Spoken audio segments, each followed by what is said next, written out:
Hello friends, welcome to Jiya's kitchen. आज हम बनाएंगे बहुत ही टेस्टी इजी मटन कोरमा, वो भी घर के बने मसालों से। अगर आपको मटन की रेसिपी अच्छी लगती हो तो इस रेसिपी को पूरा देखें, आपको पहली बार में ही बहुत पसंद आएगी ये रेसिपी। तो चलिए फ्रेंड्स, अब इस रेसिपी को हम स्टार्ट करते हैं। तो उसके लिए अब हम लेंगे एक पैन और उसमें डालेंगे एक छोटी चम्मच जीरा, आधी छोटी चम्मच काली मिर्च, एक काली इलायची, 1 इंच दालचीनी का टुकड़ा, 6 से 7 लौंग, एक छोटा टुकड़ा जायफल का और 1 पीस जावित्री का। सारे मसालों को 1 से 2 मिनट के लिए लो फ्लेम में अच्छे से भून लेंगे। यहाँ पे मैंने काली इलायची को खोल के डाला है, उसका छिलका नहीं यूज किया है। अब हम इसमें डालेंगे हमारे भुने हुए मसाले। इसे हम मिक्सी जार में चला के फाइन पाउडर बना लेंगे। हमने कुछ इस तरीके से मसाले को पीस के रेडी कर लिया है। अब इसे हम साइड में रख लेंगे। अब हम लेंगे वापस वही पैन और उसमें डालेंगे आधा कप ऑयल।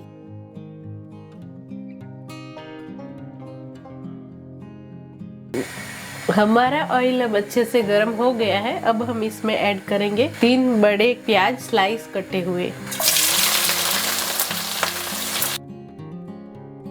बीच बीच में हम इसे अच्छे से चलाते हुए पकाएंगे। हमारी प्याज में अच्छे से अब कलर आ गया है, इससे ज़्यादा इसे नहीं पकाना है। अब इसे हम साइड में निकाल लेंगे। अब हम इसे ठंडा कर लेंगे और उसके बाद इसका पेस्ट बनाएंगे। अब हमने जो अनियन को फ्राई करके रखे थे, इसे मिक्सी जार में डाल के बिना पानी के पेस्ट बना लेंगे। अनियन को मैंने अच्छे से ठंडा कर लिया है।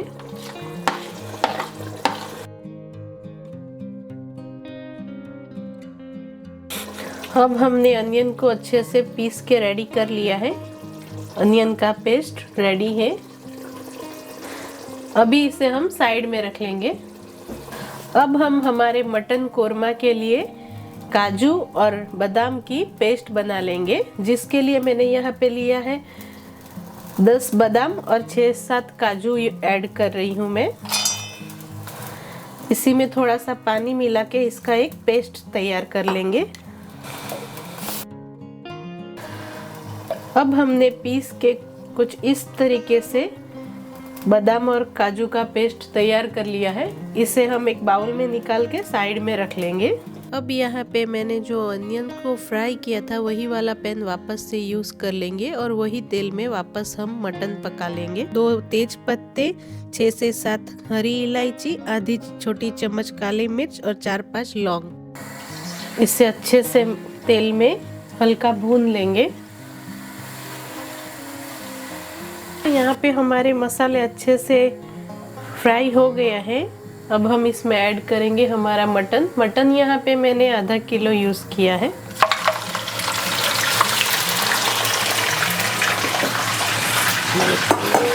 इसे अब हम 2-3 मिनट के लिए हाई फ्लेम पे कलर चेंज होने तक भून लेंगे। मटन को हमारे 4 से 5 मिनट हो गए हैं हाई फ्लेम पे भूनते हुए।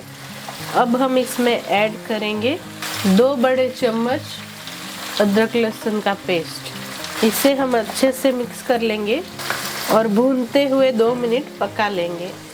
हमने यहाँ पे मटन को अदरक लहसुन में 2 मिनट तक अच्छे से भून लिया है। अब हम इसमें डालेंगे हमारे सूखे मसाले। इसके लिए मैंने यहाँ पे लिया है 1.5 छोटी चम्मच कश्मीरी रेड चिली पाउडर, आधी छोटी चम्मच हल्दी पाउडर, 2 बड़े चम्मच धनिया पाउडर, 1 छोटी चम्मच लाल मिर्च का पाउडर। कश्मीरी लाल मिर्च के जगह पे आप यहाँ पे खाली लाल मिर्च का पाउडर भी डाल के यूज कर सकते हैं। कश्मीरी रेड चिली से हमारा ग्रेवी में कलर अच्छा आता है, इसलिए मैं यहाँ पे यूज कर रही हूँ। और साथ में ही हम डाल देंगे ये स्वाद अनुसार नमक। मटन को मसालों में हम 2-3 मिनट के लिए लो फ्लेम में अच्छे से भून लेंगे। जब हम इसमें ड्राई मसाले ऐड करें तब हम इसका फ्लेम लो कर देंगे। मसाले यहाँ पे भून के अच्छे से रेडी है।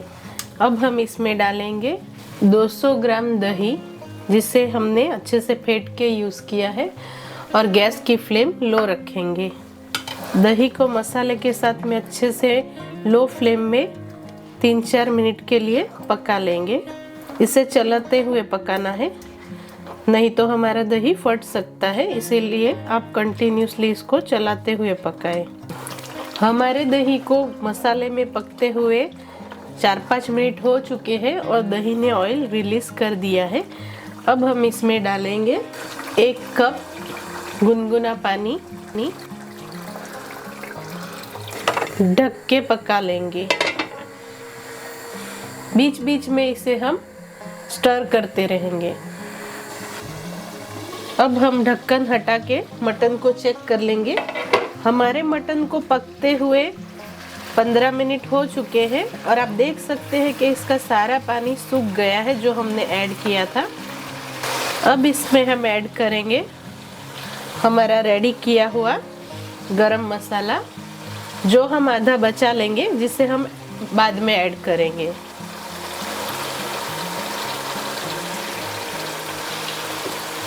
साथ ही में मैं डाल रही हूँ हमारा काजू बादाम वाला पेस्ट। इससे हमारी ग्रेवी में रिचनेस आएगी। और साथ ही में ऐड कर देंगे हमारा पिसा हुआ ऑनियन का पेस्ट। अब हम इसे अच्छे से मिला लेंगे। अब इसे हम 4-5 मिनट के लिए अच्छे से मीडियम फ्लेम पे भून लेंगे। यहाँ पे हमने काजू बादाम के पेस्ट और प्याज के पेस्ट को अच्छे से 4-5 मिनट के लिए भून लिया है और हमारा ग्रेवी कुछ इस तरह से दिख रहा है। अब हम इसमें ऐड करेंगे पानी।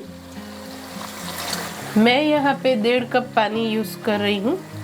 आपको जितना चाहिए उतना आप थिक या पतला ग्रेवी रख सकते हैं। पकने के बाद भी ये थोड़ा और गाढ़ा हो जाएगा, तो आप अपने हिसाब से पानी को ऐड करें। अब हम इसे ढक के 15 मिनट तक कुक होने के लिए रख देंगे। बीच बीच में हम इसे चलाते रहेंगे। अब हम ढक्कन खोल के इसे एक बार चेक कर लेंगे।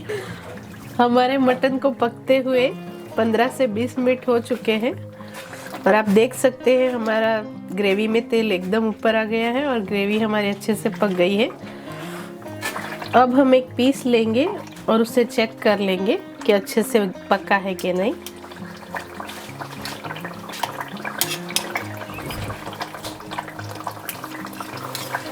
आप देख सकते हैं दोस्तों, यहाँ पे हमारा मटन अच्छे से पक चुका है। अब हम इसमें ऐड करेंगे हमारा साइड में रखा हुआ मसाला, जो हमने आधा बचा लिया था, और साथ ही में ऐड करेंगे थोड़ा सा केवड़ा वाटर। इसे हम अब अच्छे से मिला लेंगे। अब इसे हम ढक के 2 मिनट के लिए पका लेंगे। 2 मिनट के बाद हमारा मटन कोरमा अच्छे से रेडी है। अब इसे हम थोड़ा सा धनिया के साथ गार्निश कर लेंगे।